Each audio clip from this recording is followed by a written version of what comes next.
PTV, Telebisyon ng Bayan.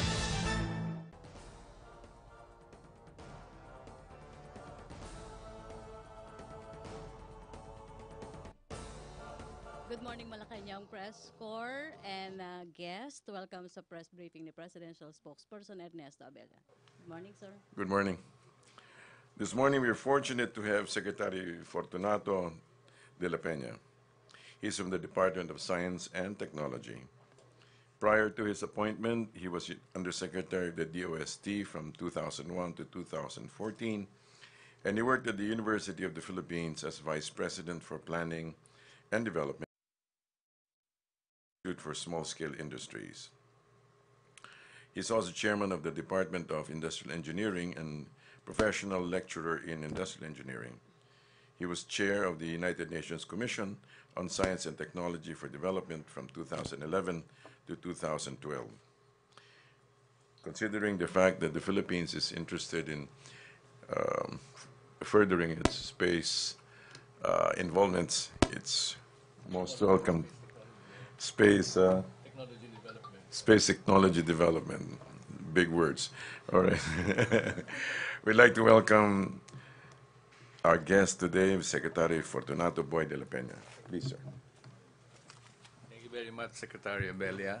Good morning to everyone. This is a very good opportunity to share with you our programs at the Department of Science and Technology, which for which we have a how do you call it, motto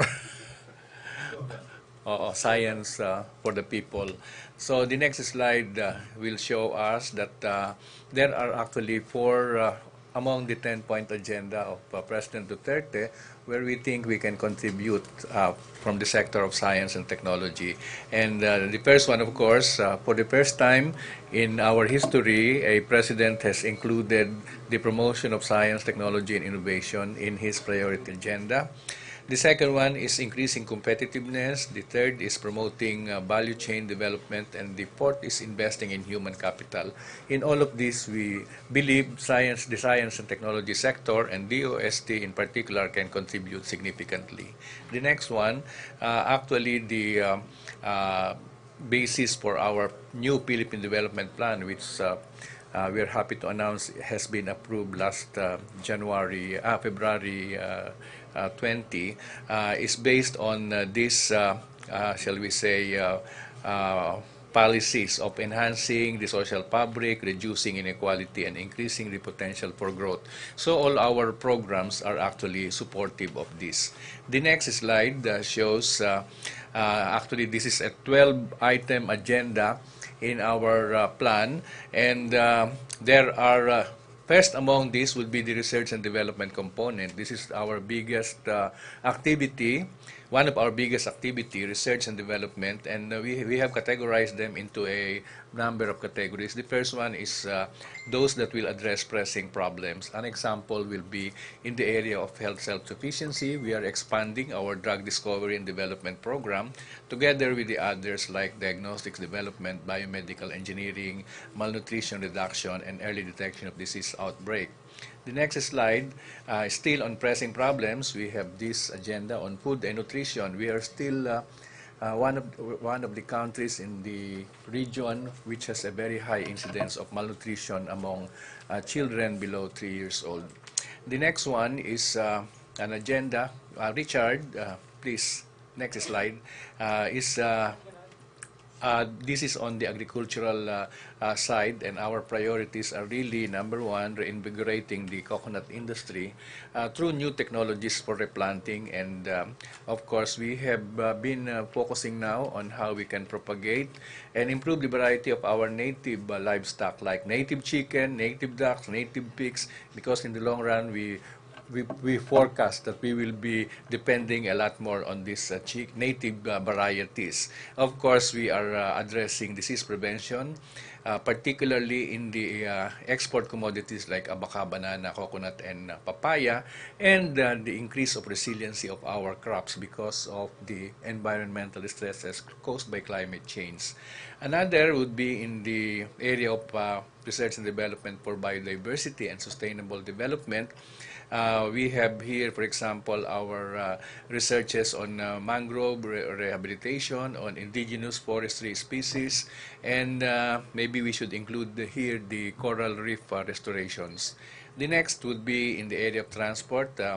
This has been started during the earlier administration, and we are continuing our research and development for public transport. You may have heard about the hybrid road train, about the automated guideway transit system, about the coaches that and trains that we have developed, hopefully to be adopted by the Philippine National Railways. And we will start this research on small island transport. Others will be in the area of productivity, in agriculture. Next will be in the area of productivity in the manufacturing sector.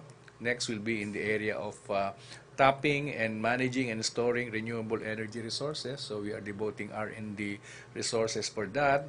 The next one is in the area of applying new technologies across sectors, where you have the modern or emerging technologies like biotechnology, nanotechnology, genomics, information and communications technology, and nuclear science.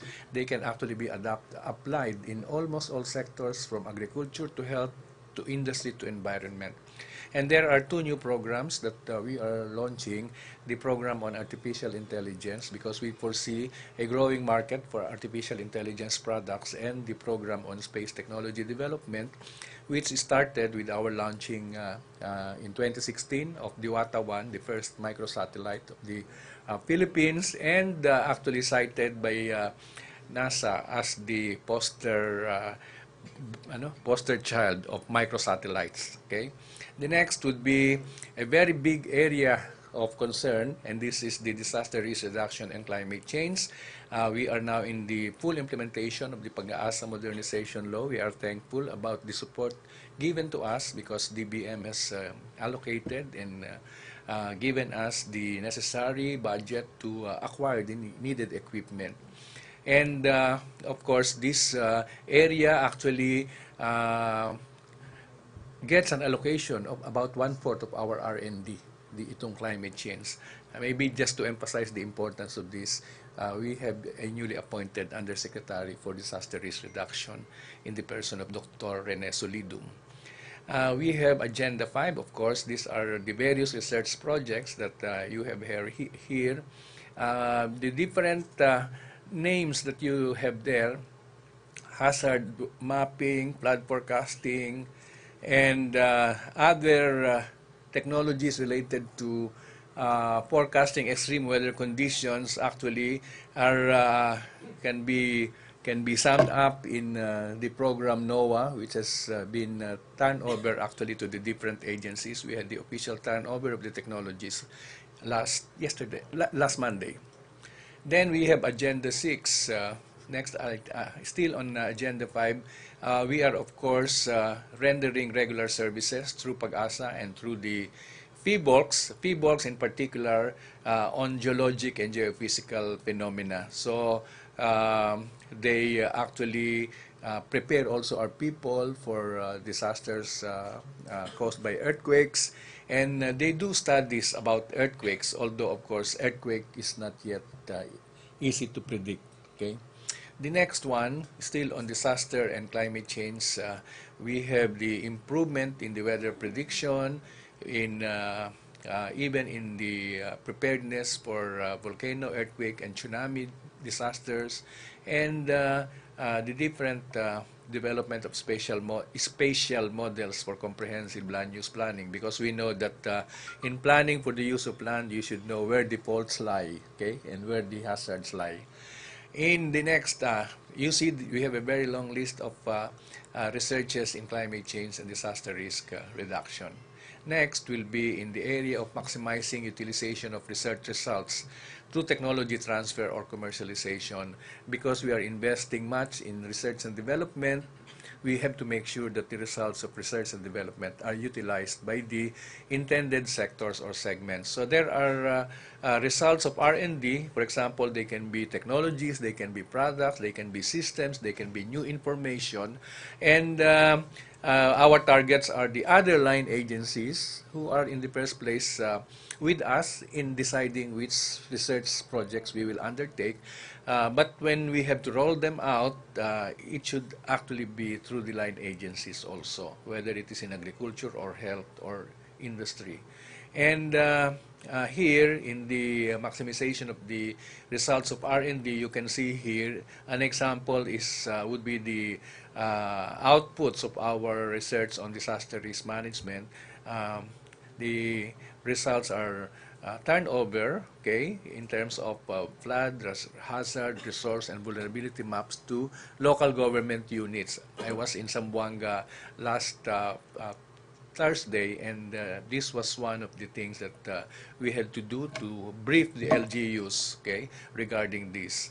The deployment of early warning systems, actually we did instrument or equipment development, locally developed equipment like automatic rain gauges, automatic weather stations. These are now locally developed products, and there are already companies who have taken the licenses to manufacture, and this can be deployed in the different parts of the country. Agenda 7 is, of course, assistance to the production sector. This is not R&D, but actual services. You can see, for example, the word One Lab. Okay, we introduced an innovation by creating a network of laboratories. We started with the 15 regional laboratories of DOST and 9 national laboratories under DOST. That makes 22. We were recently joined by the Department of Health Laboratories, and we expect some more government laboratories to participate in this one lab concept. This is really the use of ICT also in facilitating the services. So if you go to a laboratory, for example, in Butuan City, and you have a sample to be tested, and if they don't have the facilities there, they will not reject you. They will accept the sample, they will take care of sending it to the nearest laboratory in the network, and you can claim your results where you have delivered it, or you can just indicate that you want to get the results in email. Okay, and we are now arranging for the e-payment system, most likely through the land bank. The One Expert is for S&T services. It's really an information system that provides names of experts in almost every area of science and technology, where it can help our businesses, industry, and academia. One Store, we signed an agreement yesterday with the Development Bank of the Philippines. It's an online selling facility. We started this as an assistance to our beneficiary enterprises, because we assist small-scale enterprises to upgrade their technology. And now they are also have to be supported in terms of marketing. Since One Store is a technology-based system for marketing, we had attracted the attention of other interested agencies. Now DTI also, and even our inventors group, okay, have been joining us. We have signed the agreement with Land Bank yesterday. They will handle the e-payment system. It's something like with the help of logistics providers like the Air 21 or the bus companies, they can be delivered right at your doorstep. Okay, and the fee is at a minimum around 2%, except if you want it to be delivered right at your house, there is a 150 pesos extra charge for a maximum of 5 kilograms. Okay. Anyway, all of these are services: packaging, labeling, testing for quality, etc. Agenda 8 is the upgrading of our facilities, and this will mean that we have to invest more in our laboratories, in our so-called product development centers, and we are actually having as a priority the capacitating the research centers in the regions, particularly those found in the universities in the regions, because you can observe that most of the excellent laboratories are found in the highly urbanized areas. We think that it is high time that we also assist the research centers in the regions. This is consistent with the desire of the President to hasten the development in the regions. We will also have business incubators in the regions. This is a map of the new incubators that we are putting up for startup companies. The next agenda is human resource development, and let me just very quickly state that we support scholarships at different levels. We start with secondary, where we have been operating the Philippine Science High School for the last 52 years, and now we have opened the last 2 regional campuses of Philippine Science High School, with the opening last August of the regional campus in Mimaropa, located in Romblon, and the regional campus for the Zamboanga Peninsula, located in Dipolog. So we have already complied with the provision of law that there should be 1 campus of Philippine Science High School in every region of the country. So the others are scholarships for baccalaureate, where we have around 15,000 scholars. We take in around 5,000 scholars every year, and around 10% of that, 90% of those are really below the poverty level, okay? And we have shown through studies that for every poor scholar that we have graduated at DOST, he can actually lift his whole family from poverty. Now we are concentrating also on the MS and PhD scholarships because we are behind in terms of the recommended figures for this. Now agenda number 10 is really what I already indicated earlier, that of really going all out into the regions, okay? Because we think that we have to make the people in the regions feel the benefits from science and technology. So from laboratories to the delivering of scholarships in the region, to the Science Teacher Academy for the regions, where we are helping DepEd to train teachers in science and math, and others. Agenda 11 would be the collaboration with industry, academia, and international institutions. Very recently, we have made an announcement, a commitment to the ASEAN Committee on Science and Technology, that we will invite researchers in the regions to benefit from the training that we will be delivering to our researchers. So instead of just purely having 100% local participants, we are reserving slots for ASEAN participants as a commitment to ASEAN. Remember, this is ASEAN Philippine chairmanship of ASEAN. And the international collaborations, very good indications, because there has really been an increase in terms of the number of countries who want to collaborate with us, and we really have to, well, choose where to focus. So that in essence would be the agenda that we have. And one thing that I can say, we really would like to contribute to the President's, shall we say, desire of reducing inequality, of creating opportunities, and of expanding our potentials for growth. Thank you very much. MPC questions? Questions, MPC? Ace? Rose? May tanong. Rose Cos? Good afternoon, sir. After po ma-ratify ni Pangulong Duterte yun po nga Paris Climate Change Agreement, may relevance ba ito sa DOST? And ano po ang madadagdag sa DOST after po na pagtibayin ng Pangulo? Ito po. Well, with the approval, then we have to really focus our programs on how to meet the commitment of the Philippines. For example, we have made a commitment that between the years 2000 to 2030, we have to reduce our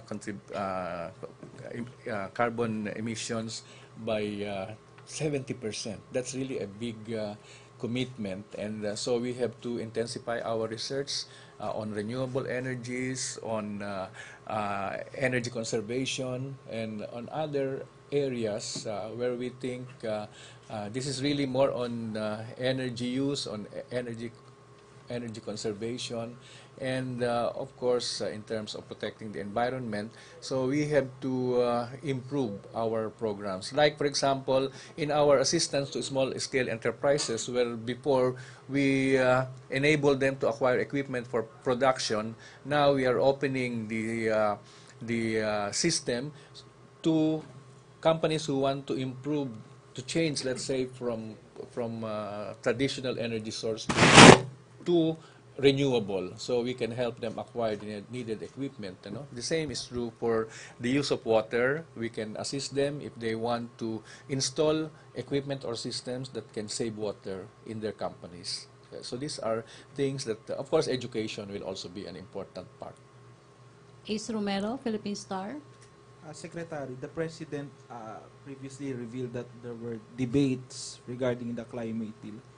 Isa po ba kayo dun sa nagsulong nung climate deal at doable ba yung 70% considering na hindi naman tayo major pollutant? Oo. Well, actually, ito ay nangyari noong 2015, and I understand.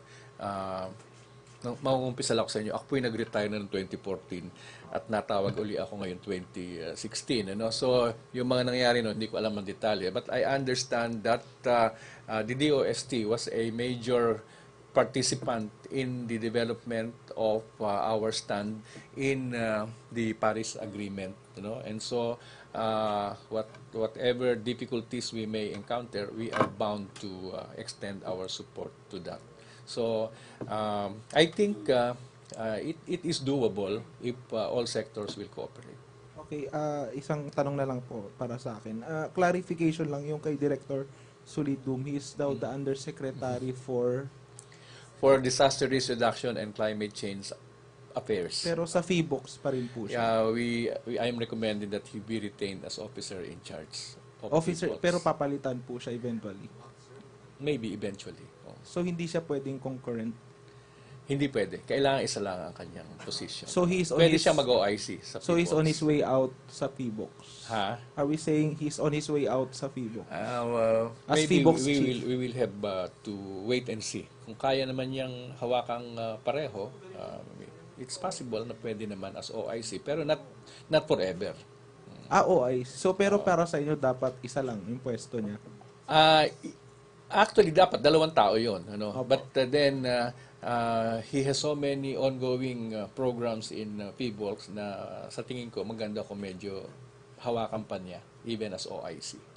Okay, salamat po. Tsaka hinihiling ng mga tao sa PBOLs na siya muna ang OIC. Salamat po. Okay. MPC? More question? No more? Okay.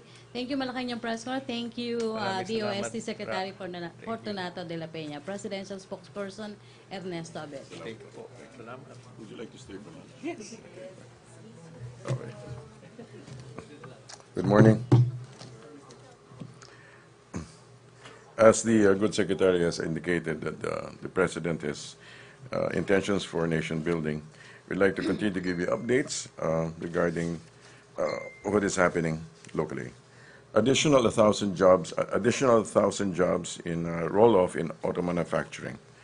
We are pleased to announce the production of 200,000 units of Mirage G4, which the President launched in Malacañang last February 27, which will result in the generation of about 1,000 jobs for Filipinos. The production of Mirage G4 falls under the Comprehensive Automotive Resurgence Strategy, or CARS program, chaired by the DTI.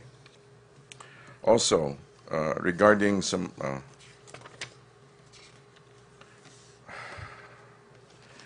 the President signs, the Office of the President will submit the signed instrument of accession to the Senate for concurrence today. We have a copy. It will be made available by. Right, it will be made available to Ms. Queenie. Okay. Also, some matters arising from last night's PARC. There were several requested actions from the PARC.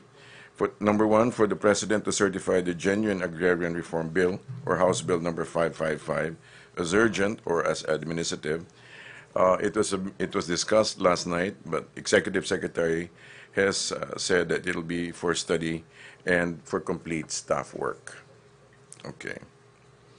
A second matter that was also requested from the park is the notation on the park execom's approval on the extension of CAP PBD Window 3 towards enhancing ARB cooperative FAS agro-enterprise operations. These are basically to do with credit.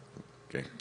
DBM Secretary has suggested that all programs with credit components be submitted to Land Bank for study if it can be actually be accepted by the bank instead of the actual agency, instead of DAR. Okay. So, and the third one, requested action from the park. Notation of the park's execom's approval on the strengthening of the park secretariat per committee's resolution number 27-13507. This has to do with strengthening the PARC itself, and it's significant to note that it has been brought back to life by PRRD after 10 years hiatus, and that there was no PARC during the immediate past presidents. This, in other words, they consider it justified, and there were no objections regarding the strengthening of the secretariat. However, the study of the budget requirements will be studied by the DBM because the budget has increased from 15 million to 30 million.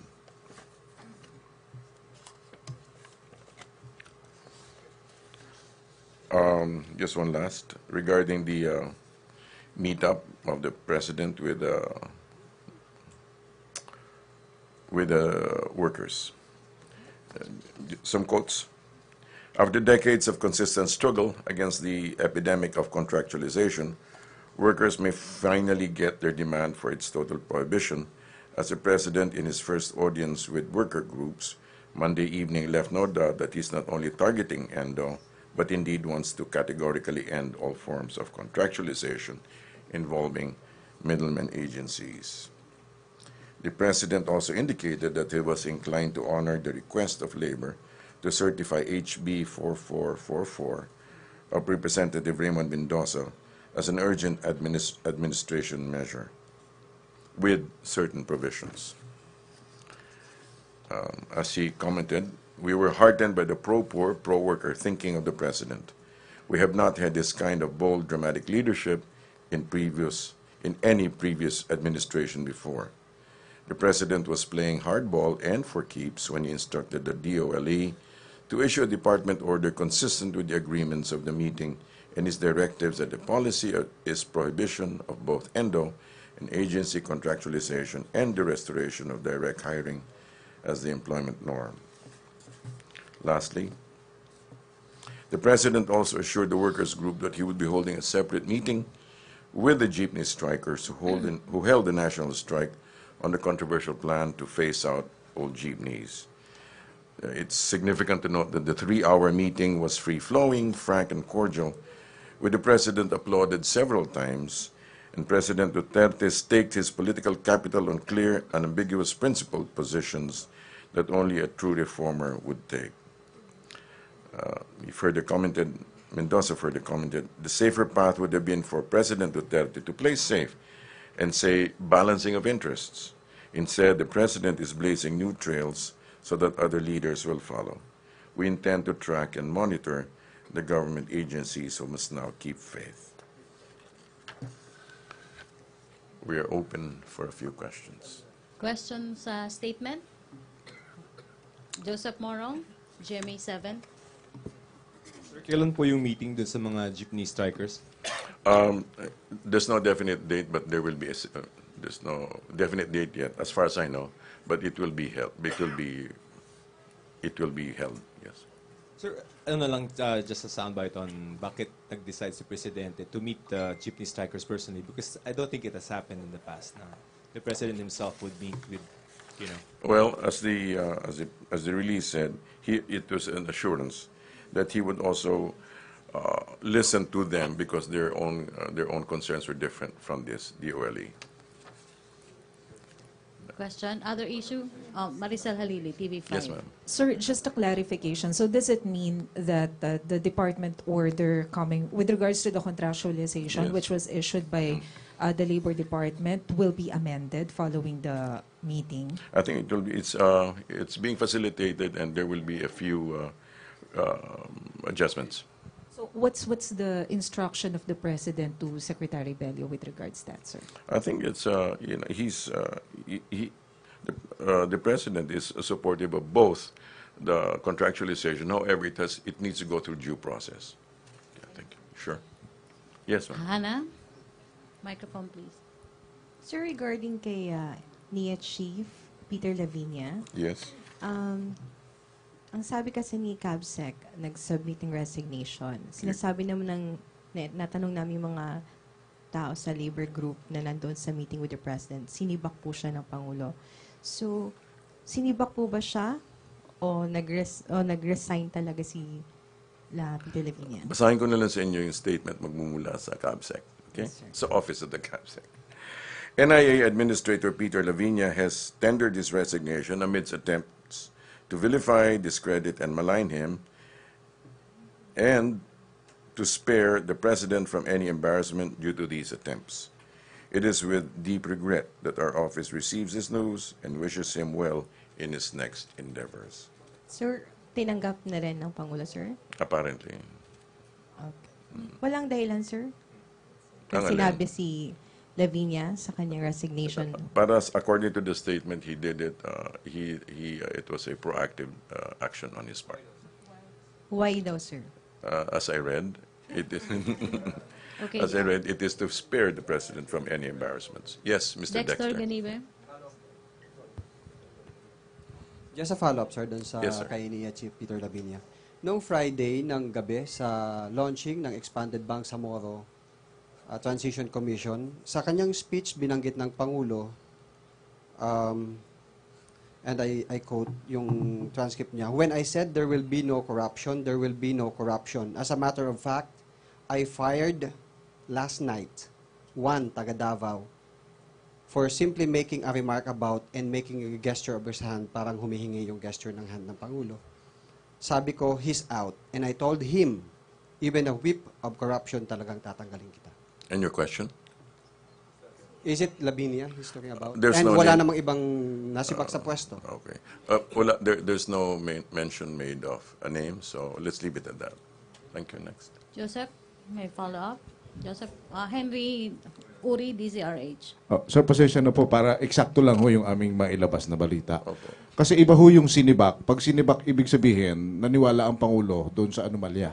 Okay. Pag tinanggal, ibig sabihin, nagkusa siya. Pero hindi naman ho naniniwala pa ang Pangulo. So ano ho yung talagang totoo? Sinibak ho ba siya o nag-resign siya? Let's go by what was stated. He tendered his resignation. Thank you. Oh. So hindi ho sinibak. Wala pa akong sinasabing sinibak. Okay, other issue? Bombo, Raymond Tinasa. Yes, sir. The other issue, same issue? See, other issues. May Peter Lavinia. Maricel Halili. Sir, since the President already accepted the resignation of Administrator Lavinia, does it mean that he already lost his trust to Lavinia? I don't know if that we can generate all these implications. But let's just say the man resigned and the president accepted it. Pure and simple. Thank you. Sir, sino yung possible na pumalit kay Lavinia as NIA Administrator? Antayin na lang po natin. Thank you, sir. Okay. Sir, related lang doon kay Ms. Lily. Yes, sir. Totoo bang I don't know kung si General Rick Visaya daw po ang papalit? That's interesting, but I don't know. Let's check that out. Joseph Morong. Sir, is the palace aware of mga bribery allegations as far as that case is concerned? Against which? Against whom? With regard to the resignation, sir, or the sacking of Lavinia, is the palace aware of any stories of bribery? Let's put it this way. Whatever the palace understands or knows, leave it to them. However, what is quite crucial is the fact that the man resigned. That's it. It's simple. Sir, considering that he played a crucial part in the campaign, was it easy for the president to let him go just like that?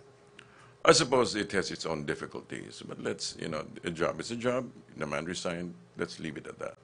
Thank you. Other issue, Raymond Tinasa. Ay, sir, good nun. Sir, ngayong araw, magkabutuhan sa Kamara yung death penalty.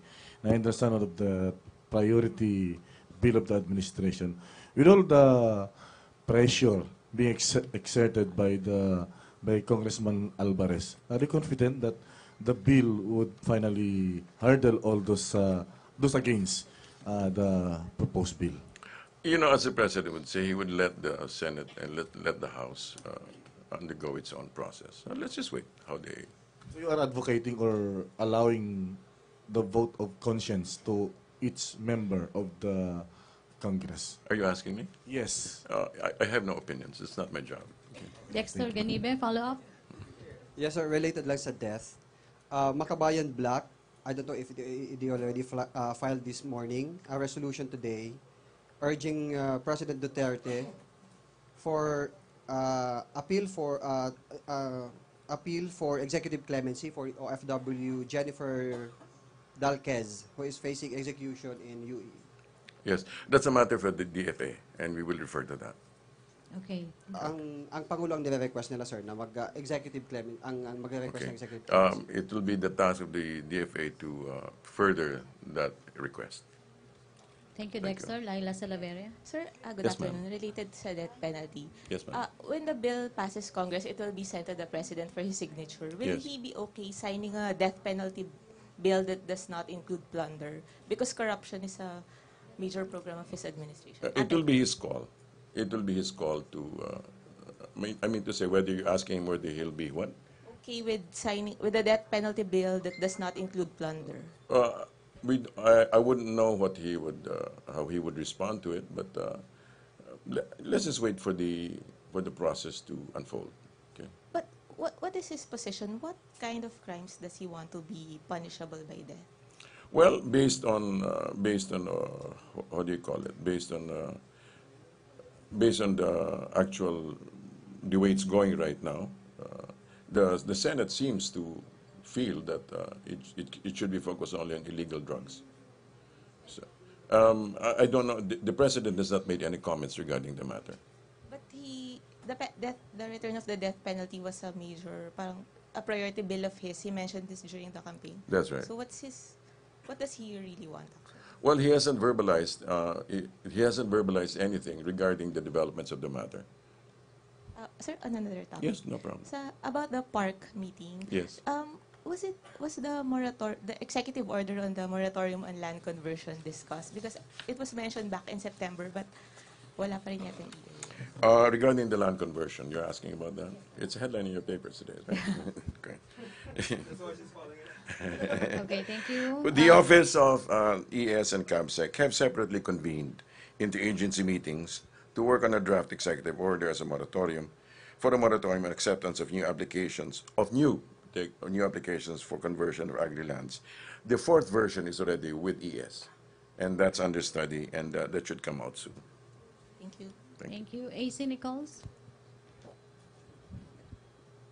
Hi, sir. Yes, ma'am. Sir, just to get a reaction on a column published in PDI today, sir, by former Communications Undersecretary Manolo Quezon. Yes. Sir, he's saying that the administration is working for the president to proclaim a revolutionary government. And parang part daw nun, sir, yung naging rally in Luneta last Saturday. He's saying that the one working on this particularly is DILG Secretary Sueño, sir, because he also mentioned the issuance of a memo asking for supporters to go to Luneta, and that rally may not be the last though, sir. Can we get a reaction?